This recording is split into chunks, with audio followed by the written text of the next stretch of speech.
Now, the eagle-eyed amongst you may have noticed that this whole sign thing behind me has still said League 2 for the last two episodes.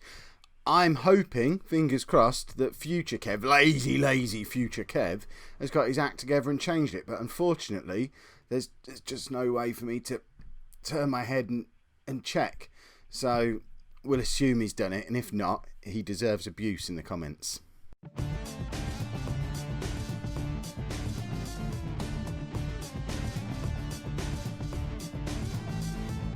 Hello and welcome to part 43 of the Bolton battle. I'm Kev, and coming up on today's episode we play Salford again for the first time in a couple of years, and also we're at home to Leyton Orient, two League One games, and as you can see from this beautiful league table, 5 games into the League One season and we're top of the league. It's quite ridiculous. We've not exactly been dominant in the way we've played either. It's odd to be top of the league with just 10 points after 5 games. You'd expect there to be some teams still winning every game at this point, but apparently that's not how teams roll in League One, and we're taking it by storm at the moment. So since you were last with me, we've had a couple of league wins, a league defeat. How does that put us on 10 points? We drew the first game of the season, that's how. And we've also had a hat-trick in the Johnson's Paint Trophy. Johnson's, by the way, must be absolutely delighted that their sponsorship deal has still run all the way through until 2038. They've certainly got their money's worth there. So we're still in that tin pot competition, but most importantly, we look like we might have a chance of doing back-to-back promotions and moving up into the Championship this year, which just might, convince the board to rethink the silly stadium plans, but we'll see, eh? What sort of attendances are we getting, actually? Hold on. See, look, we're getting. I mean, that's going to fill the new stadium. Just silly. Right, so this is the team that we're playing today against Salford. It should all look very familiar to you by now. We've got Jordan Barrett in goal, a back three of Bagley, Thomas and Mr. Beige, with White and Alonso as our marauding wing-backs. Alonso, fair to say, having a pretty good season so far, piling up the assists already. 5 assists. I mean, 5 assists, that's not bad in 5 games, I suppose. We'll let him have that. Tom White, see, I didn't think he was getting as many assists, but apparently he is. So I'll let him off as well. They're both in rather good form over the last 2 games. If those two stay fit and play well, we'll be fine. Joe Shaw is establishing himself back in the side as well. But I'm getting ahead of myself. I haven't even told you he's playing yet. Spoilers. So we've got Key and Durant in midfield with John Jones in behind Pennock and Shaw. So Lee Martin drops down to the bench. Why is Parnell not in the team? I picked this team yesterday and I don't remember. There you go, he's on international duty. I knew there was a reason. He's off with Wales under 21s. So Pennock comes in to play alongside Shaw. Ross Ainley and Russell Byer on the bench. We haven't seen Russell Byer in League One yet. I don't remember playing him. No, he's not played a game yet. So we might see him today, but Ross Ainley is going to be equally as keen to get on the pitch. And look, Ben Booth still exists. He's on the bench. Right, let's get into the game. Salford, lower mid-table at the moment, but obviously we are only 5 games in, so none of that really means anything at all so far. Someone did mention that I should check out the opposition teams because Sean Quinn was playing for Middlesbrough a couple of episodes ago, and lo and behold, Gary Albinson is on the bench for Salford. There you go. We swapped our long-serving players. Theirs has gone into our team. Our skipper has just gone onto their bench. So I think it's fair to say we got the best part of that little swap deal that we did with our local rivals. So, look, we're joint top with Swindon and Posh. I would love to get promoted along with Posh. Posh have had a struggle for the last 10 years or so. For the first 10, 15 years of this save, they were an established Championship team. I remember at Ipswich, it was a regular sort of every season we'd have a little battle with Posh, and they were up there challenging for playoffs to get into the Premier League with us. It was all lots of fun, and we went up, they went down, and they've been languishing back down in League One for at least 5 seasons, if not 10 now. It's been a long time.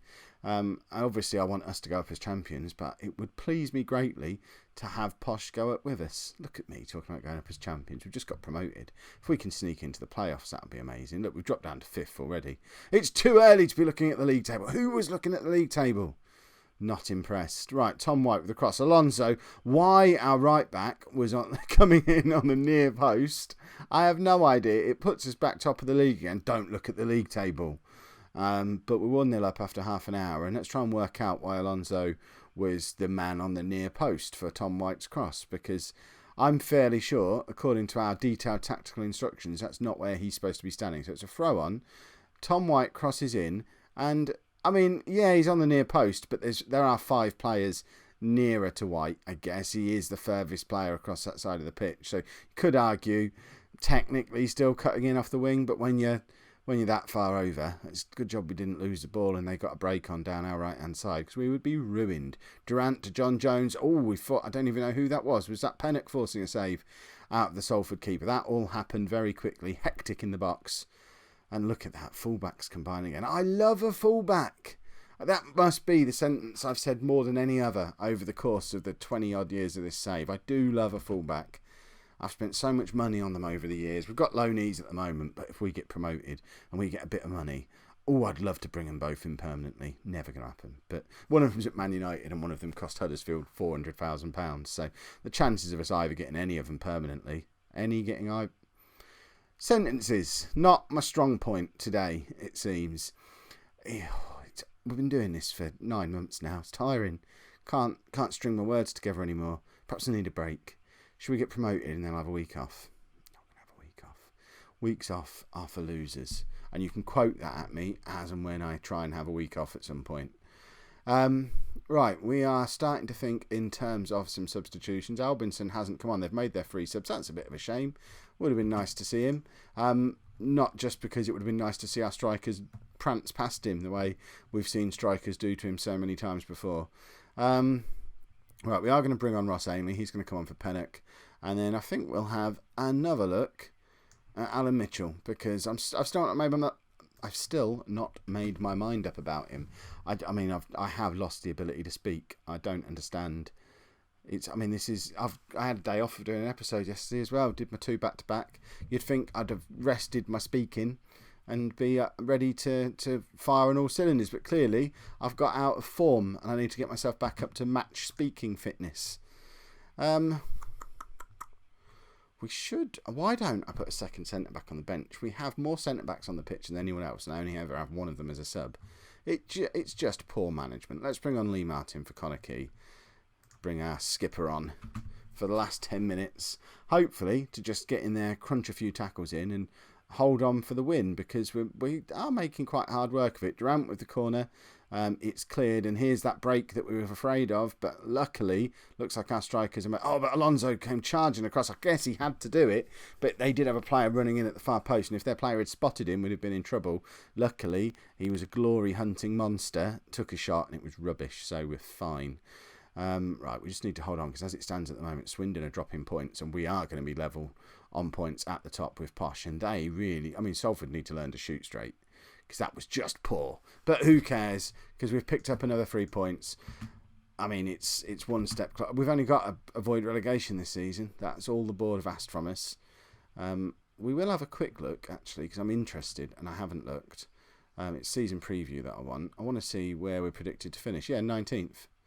So, yeah, we do just have to avoid relegation. So, 50 points is the target. Forget being top of the league. We want 50 points by Christmas, and then we can worry about winning the league. Let's do this the Leicester way. But before we do any of that, we've got another football match to play. So it's top versus bottom. We are at home against bottom of the league, Leyton Orient. We've just made a couple of changes. Everything else pretty much stays as is.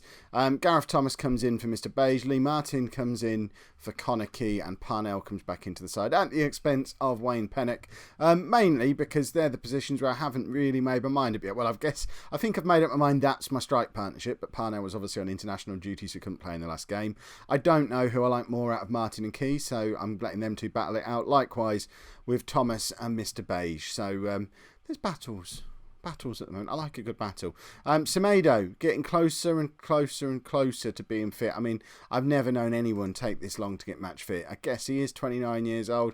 He has played 2 youth games now, or under 21 games. Got 2 goals in there as well. So he's in goal scoring form, but just the act of doing that has taken him down to 90% condition from 100, and he's still only 80% match fit after 2 games. So we might see him come off the bench today, because I've not had a look at him yet. He's not played at all for us. So he might be awesome, he might be rubbish, but we might find out in today's episode. Let's see how things go, eh?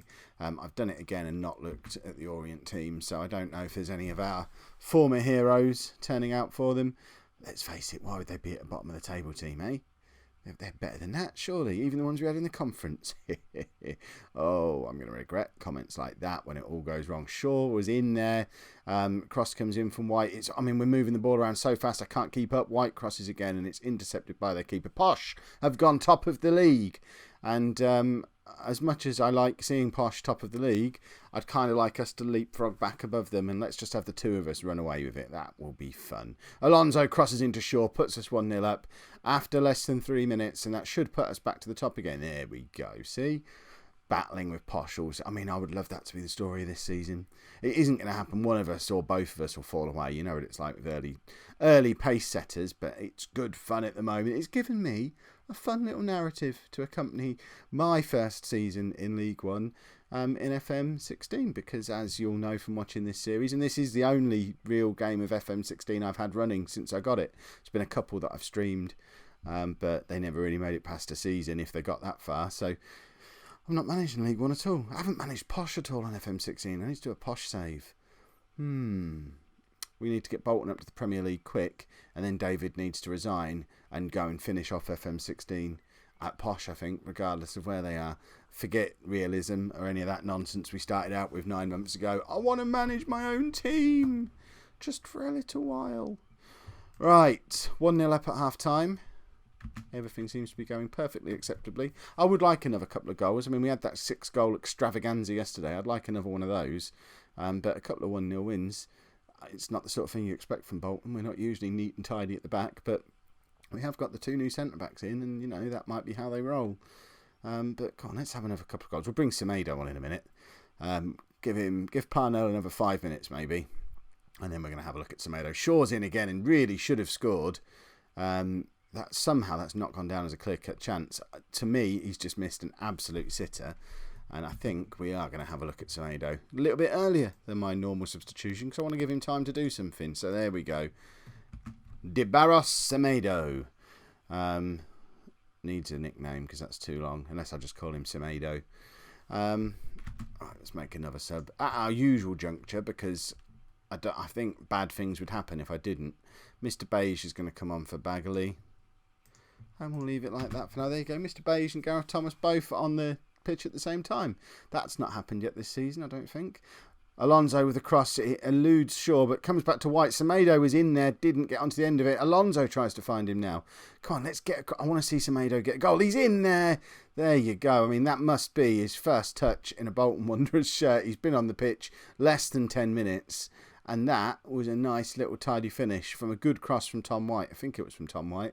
So Durant plays the ball out to White. White crosses in, and Semedo just finds himself like half a space dimension. What? I don't know what I'm saying. A space unit. Half a space unit of space in the penalty area, and tucks it away for his first goal for the club. There you go. See, we can pick a striker these days. Strikers in the lower leagues, easy peasy. Don't let anyone tell you it's hard to find. You just need good scouts. Right, Connor Key's coming on for Durant for the last 10 minutes.